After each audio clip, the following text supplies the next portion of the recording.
Acompaña a Paco Rodríguez en un diálogo con personajes que marcan la vida interna y externa de la Ibero. Bienvenidos a Cara, el espacio de entrevistas y discusión de los temas que a ti te importan.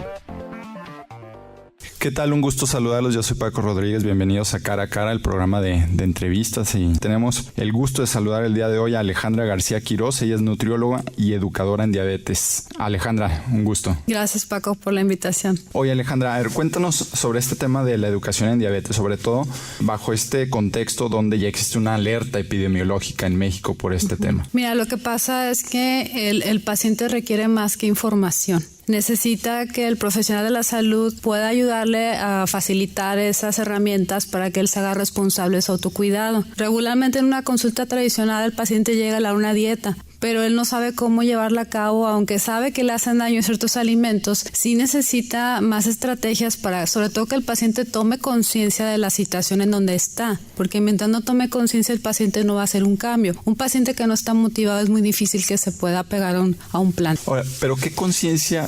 ¿Qué más se necesita dentro de este tema de conciencia si se sabe que la diabetes pues es una cuestión que te causa la muerte, ¿no? Que te causa ceguera, que te puede causar alguna amputación? ¿Qué falta ahí para que la gente, los pacientes diabéticos comprendan esto? Bueno, es que lo que pasa sí falta información. Yo te platico de los que llegan a mi consulta. No tienen realmente una idea de lo que es la diabetes. O sea, llegan y te dicen, no, es que me mandó el doctor y me dijo que tengo mi azúcar alta y que no coma dulces. Pero no le explicó todo el proceso que ocurre en su cuerpo a una manera sencilla para que él sepa que sí tiene que poner atención a los alimentos que está consumiendo, porque estos están relacionados con que se eleve su glucosa en sangre, y la glucosa en sangre elevada no le conviene porque le va a ocasionar daños. Todos conocemos el daño en el riñón, en los ojos, pero realmente no han tomado conciencia. El paciente pretendiera que no tiene la diabetes, porque ahí, para empezar, el profesional de la salud, desde que llega el paciente con él, tiene que identificar su estado anímico, o sea, cómo está viviendo el paciente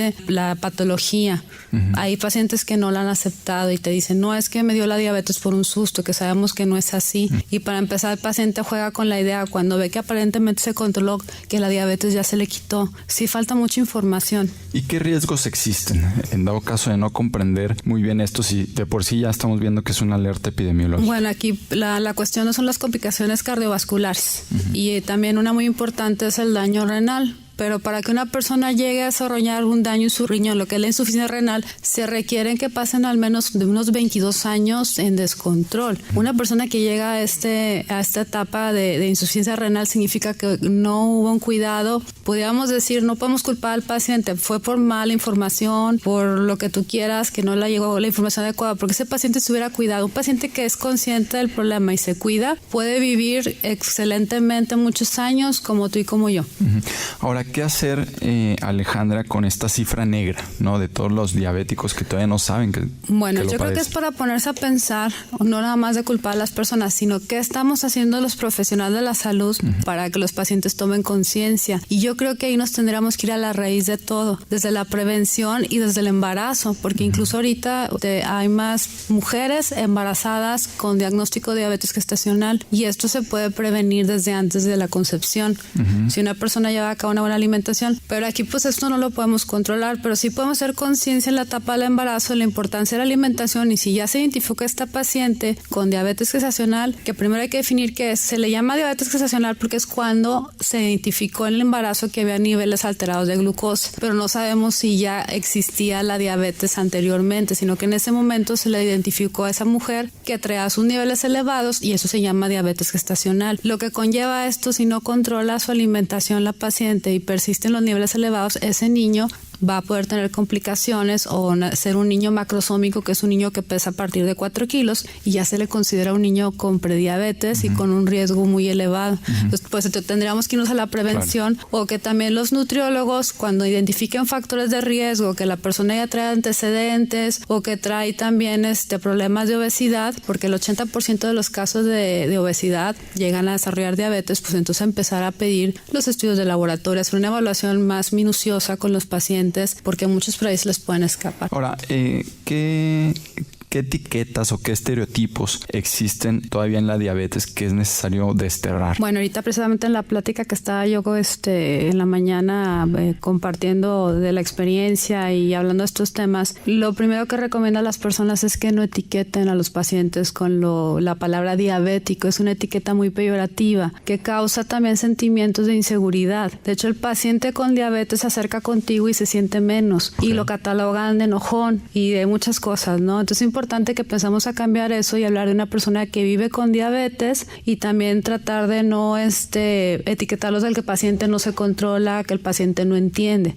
O sea, un paciente que no comprende su condición obviamente no se va a controlar y muchas veces por la falta de información. Y hay también muchos mitos, por ejemplo, ahorita me vino a la mente lo de la insulina, que muchos pacientes tienen la idea de que la insulina les va a ocasionar ceguera. Y esto también lo han fomentado los profesionales de la salud, que dicen al paciente, si no te controlas, te vamos a dar insulina. Entonces el paciente ya lo ve como así, ya el último paso antes de la muerte, ¿no? El miedo, entonces, ¿no? Sí tenemos que empezar a desmitificar todo eso. Ahora, Alejandra, ¿cómo trabajar con niños? Vemos que cada vez más hay niños con cierto grado de obesidad y que por consecuencia tienen algún grado o quizás ya la diabetes muy encima, ¿no? ¿Cómo trabajar con ellos? Primero, ¿sí se reconoce que cada vez hay más niños diabéticos? Bueno, mira, en la práctica privada yo tengo un grupo grande de niños con diabetes tipo 2 y obesidad. Lamentablemente, en esos casos yo veo más participación de los papás. Digo lamentablemente porque también veo niños con obesidad que no tienen diabetes y se batalla mucho. O sea, ahí los primeros que tienen que entrar al tratamiento son los papás que tienen que modificar hábitos. Tú no puedes conseguir que un niño modifique hábitos si sus papás siguen con el problema de obesidad y siguen comiendo inadecuadamente. Y también qué mensaje le mandan los padres a los niños que le hacen su comida separada y ellos siguen comiendo lo mismo que al niño no le permite. Ahí para empezar la mamá es la que tiene que empezar a hacer cambios, tiene que ser un agente de cambio. Y es muy difícil la consulta de niños con obesidad nada más porque si los papás no quieren hacer cambios, el niño depende de los papás. Entonces es muy difícil, ¿no? Entonces ahí también a nivel de las escuelas habría que trabajar también con las maestras para estar fomentando todo esto, haciendo pláticas, que hubiera una nutrióloga estar identificando estos niños con riesgo, ¿no? Pero ya en la experiencia que tenemos varios, lo que te comento es que es muy difícil mientras los papás no tomen conciencia. Ahora, todas estas acciones como quitar alimentos chatarras en escuela, el impuesto a refrescos, todo este tipo de acciones se han quedado cortas. Mira, es que es algo muy complicado, ¿no? Yo creo que hay que reconocer el esfuerzo que se está haciendo, pero mientras a la población no se le eduque efectivamente, va a seguir esas mismas conductas. ¿Qué ha pasado últimamente? Aunque están los impuestos, ¿qué es lo que hacen? ¿Siguen comprando la coca o no? Claro. O como las porciones pequeñas de todas esas cosas de chatarra que hicieron porciones más pequeñas, pero veo que compran lo doble. O sea, en lugar o hay promociones 2x1, ¿no? Sí, cosas así en esos pequeños productos. Sí, entonces yo creo que sí tendría que ponerse a pensar cada estado, hacer un análisis y también las nutriólogas y nutriólogos o profesionales de salud animarse a trabajar también de la mano, porque pareciera que todo el mundo critica, pero yo les digo a mis alumnas, bueno, ¿qué propuestas has hecho tú al gobierno? Digo, bueno, vamos a entrarles todos al quite, porque sí. ¿Y qué propuestas? Bueno, ahí lo que nosotros hemos propuesto en Nuevo León, yo estuve trabajando hace varios años, yo empecé con las escuelas, o sea, empezar a hacer conciencia con los papás, evaluar a los niños, o sea, hay que empezar desde ahí abajo, ¿no? Porque si no puedes tú solo con el mundo, ¿no? Entonces yo creo que lo que queda en cada uno poner su granito de arena. Legislativamente hablando, ¿se puede hacer algo? Es que sí se puede, pero es que también tendrías tú que tener los contactos clave para poder. Bueno, pero ¿qué harías? Bueno, es que para empezar primero tú tenías que hacer una propuesta a nivel con tu diputado local y que te apoyara, ¿no? Para poder que se pueda presentar, por ejemplo, en el Congreso y ver. Yo sé que hay algunas propuestas que se han presentado, por ejemplo, en Guadalajara, no sé si has enterado que hubo una aprobación hace tiempo de evitar ciertos alimentos en las escuelas y se había aprobado, pero luego vino un cambio de gobierno y la tumbaron. O sea, de hecho fue a raíz de un grupo de profesionales de salud que estaba muy interesado en que se quitaban cierto tipo de alimentos, refrescos en las escuelas. Lo lograron, no duró que más de un año, cambió de gobierno y bueno, es lo que pasa. Ahora, no sé si detectas tú, Alejandra, si ha habido alguna investigación, si tienes el dato, de en qué momento se empieza a disparar el tema de la diabetes en México. Bueno, aquí está muy vinculado con lo de la obesidad. Como te digo, el 80% de los casos con diabetes fue a consecuencia de la obesidad. Y te digo, hace años no había problemas de niños con diabetes tipo de obesidad y ahorita hay un grupo de niños muy vulnerables de 7 y 12 años. Se ha incrementado, a lo mejor no es mucho, pero hace 5 años no veíamos esto. Ya estamos viendo que más niños lo están presentando, ¿no? Yo veo, no sé si coincidas, pues que la curva es ascendente. Temas de obesidad. Sí, no, ya no es. Ahora, por ejemplo, voy a comparar el tema de la obesidad y la diabetes con el tema del agua. Yo desde que tengo uso de razón, desde que era niño, me sé los comerciales, la propaganda de cuidar el agua y la gotita y esto. Y la verdad es que no hay resultados. En general en México no hay resultados para el cuidado del agua. Y en cuestión de la obesidad me parece que va por el mismo camino. O sea, no hay algo que realmente de raíz acabe con el problema. Es que entran, nada más no son factores biológicos, son factores sociales, psicológicos.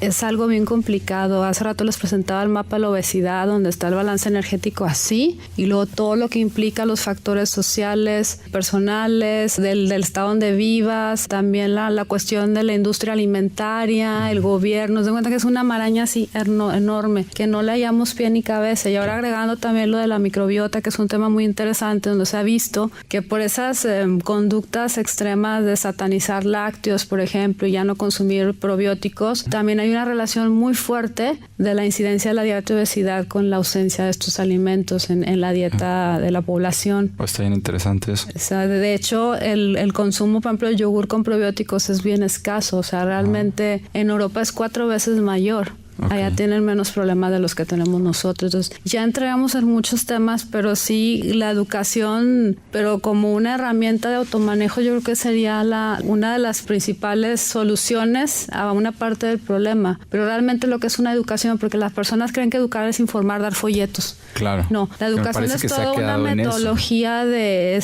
tácticas psicopedagógicas en donde tú tienes, como en la parte de nutrición, hacer un diagnóstico educativo de tu paciente. O sea, cómo está viendo la diabetes o el problema de la obesidad, qué tanto conocimiento tienes, y en base a sus necesidades trabajar y armar un programa para que el paciente realmente pueda rehabilitarse, porque no se cura ninguna de las dos enfermedades. Tanto la obesidad como la diabetes son enfermedades que no tienen cura, solamente se controlan, y que el paciente sea funcional y que tenga la mejor calidad de vida posible. Ahora, ¿qué datos tienes para asustarnos un poco de...? La cuestión, por ejemplo, hay un reporte de AXA Seguros del 2012 que a mí me impactó, que son 11 millones de personas con diabetes en México. No es un reporte oficial. Y en Salud de 2012 decía que en el 2020 habrá 9 millones de personas con diabetes, algo así. O sea, pero ya la pasamos esa estadística. O sea, lo que está diciendo la ENSANUD es unas cifras que te presentan, pero tú sabes que es un muestreo aleatorio. Claro. Y no representas realmente todo lo que es la población.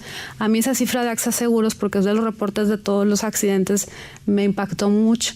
Y estamos hablando que ya casi creo 1 de cada 2 personas tiene diabetes. A ese extremo nos vamos. Y ya es la primera causa de muerte de la diabetes en México. ¿Y cuánto le cuesta al servicio público, a las instituciones de salud, el tema de la diabetes? Mira, ahí no tengo la estadística, pero hay un reporte ahí de la OCDE, ahorita no me acuerdo, pero hablaba de obesidad y es una cifra impactante, que por eso ya habla de los sistemas de salud están en quiebra totalmente. Claro. O sea, por eso le tenemos que apostar a la prevención.